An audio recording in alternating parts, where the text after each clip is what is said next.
में चुनाव है, सरहद पर तनाव है, लगता है देश में चुनाव है। मैं यहाँ उपस्थित सभी नीतिगण और सभी शोधकर्ताओं को अपना सादर प्रणाम करती हूँ। मेरा नाम भूमिका राजावत है। मैं महारानी लक्ष्मीबाई महाविद्यालय के बीए द्वितीय वर्ष की छात्रा हूँ और मैं यहाँ इस सदन के महत्वपूर्ण विषय न सिर्फ इस सदन के बल्कि पूरे देश के महत्वपूर्ण विषय एकल चुनाव, जो कि भारत के भविष्य के लिए अत्यंत आवश्यक है, उसके पक्ष में अपने विचार को प्रस्तुत करना चाहूंगी।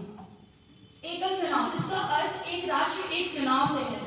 एक राष्ट्र एक चुनाव, एक राष्ट्र एक चुनाव हमारे भारत के भविष्य के लिए बहुत जरूरी है। हमें एक राष्ट्र एक चुनाव की जरूरत है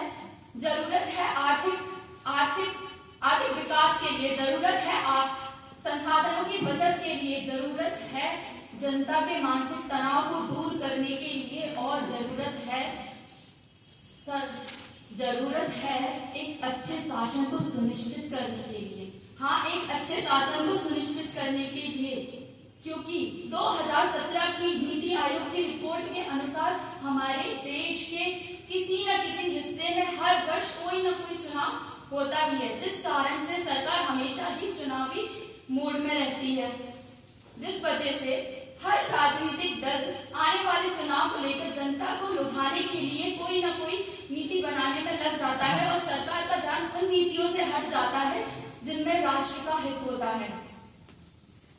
इस प्रकार हम कह सकते हैं कि राष्ट्र निर्माण के रास्ते में ये बार बार होने वाले चुनाव एक बहुत बड़ा कांटा है।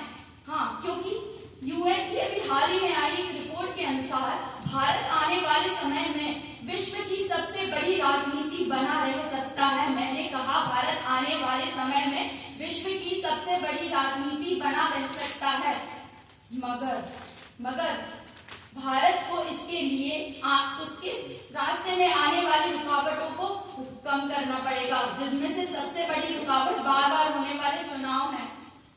हाँ, बार बार होने वाले चुनाव इस तरह से, क्योंकि जब भी पूरे देश में चुनाव का माहौल हमेशा बना रहता है, जिस कारण से सरकार को जब देश के लिए कोई फैसला लेना हो, जब देश के हित के लिए कोई फैसला लेना हो, राष्ट्र निर्माण के लिए कोई फैसला लेना हो, तब सरकार अपने हित के बारे में सोचती है, तब सरकार अपने हित में कोई फैसला लेती है, अपनी सत्ता को बचाने के लिए कोई फैसला लेती है।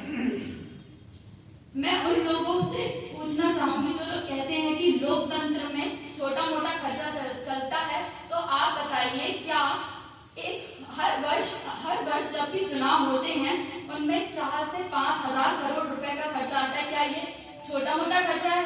क्या ये खर्चा हम अपने देश के इंफ्रास्ट्रक्चर को डेवलप करने के लिए नहीं कर सकते? क्या ये खर्च हम अपने विद्यालयों के लिए नहीं कर सकते? क्या ये खर्च हम अपने अस्पतालों के लिए नहीं कर सकते? अगर किया होता तो आज हम कब के डेवलप हो गए होते, हमें किसी की रिपोर्ट की जरूरत नहीं पड़ती। मैं उन लोगों से कहना चाहूंगी जो कहते हैं कि अगर ये नीति आ जाती है तो राज्य तब आने के बाद राज्य में कहीं राष्ट्रपति शासन लग जाए, कहीं धारा 356 लग जाए या किसी राज्य की सरकार फेल हो जाए, तब क्या होगा? तो मैं उनसे कहना चाहूंगी, आप मणिपुर को देख लीजिए, इतनी कठिनाइयां आने के बाद भी अभी तक वहां राष्ट्रपति शासन नहीं लग पाया। राष्ट्रपति शासन लगाना अब इतना आसान नहीं है।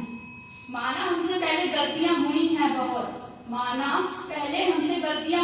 बहुत, पर अब हम समझ गए हैं, राष्ट्र निर्माण में एकल चुनाव की नीति को समझ गए हैं। धन्यवाद।